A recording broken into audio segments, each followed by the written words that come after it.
क्या देश में कोई पार्टी बनाना इतना आसान हो गया है? मतलब सुबह बयान आया और शाम में 24 घंटे के अंदर एक पार्टी बनकर तैयार हो गया। जब कोई ऑर्गेनिक मूवमेंट बोलकर लॉन्च हो और अगले 24 घंटे के अंदर website ready, logo ready, Twitter campaign ready, membership driver ready, तो समझ जाओ ड्राफ्ट पहले से सेव था। अब पहली नजर में बहुत सारे लोगों को लगा कि फाइनली इंडिया में जेन जी का कोई नया रिवोल्यूशन लेकर आया है। मुझे भी लगा था, लेकिन जैसे ही इसके पीछे का चेहरा देखना शुरू किया, कहानी पूरी बदल गई। और इस पार्टी का फाउंडर निकला यूएस बेस्ड अभिजीत दीप के सालों तक आम आदमी पार्टी के डिजिटल टीम से जुड़ा चेहरा। Actually this is a well plan gaming boy, कट्टर ईमानदार पार्टी। बिकॉज जिस तरह 24 घंटे के भीतर पूरा कैंपेन ट्रेंड में आया, उसे देखकर ये सवाल उठना नेचुरल है।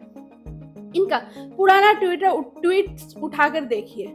मोदी को टारगेट करना, हर इंस्टीट्यूट को विलेन बनाना, एंटी सीए नेरेटिव पुश करना और हर दूसरे ट्वीट में अरविंद केजरीवाल का तारीफ करना। और मजेदार बात देखिए, एक अकाउंट यूएसए से एक्टिव, कोई यूके में, तो कोई जर्मन से नेरेटिव चला रहा है और ग्राउंड रिवॉल्यूशन इंडिया में करने की बात हो रही है।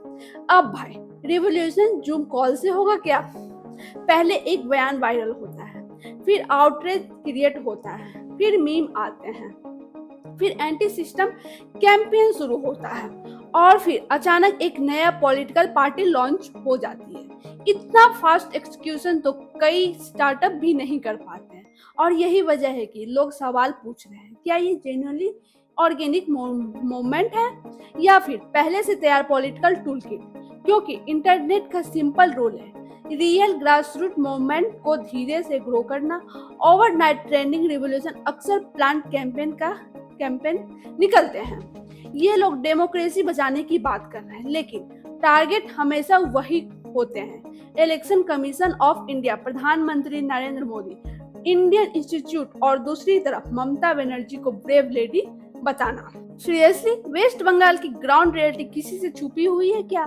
देखिए, अगर सच में रिवॉल्यूशन लाना है तो लेफ्ट राइट सेंटर सबको क्वेश्चन करना पड़ेगा। सेलेक्टिव आउटरीच से सिर्फ प्रोपेगेंडा बाहर आता है, रिवॉल्यूशन नहीं। अगर कॉर्पोरेट मीडिया गलत है तो सेलेक्टिव यूट्यूब लॉबी भी गलत हो सकता है। अगर सरकार से सवाल पूछना है तो ओपोजिशन से भी पूछिए, लेकिन यह एजेंडा क्लियर है।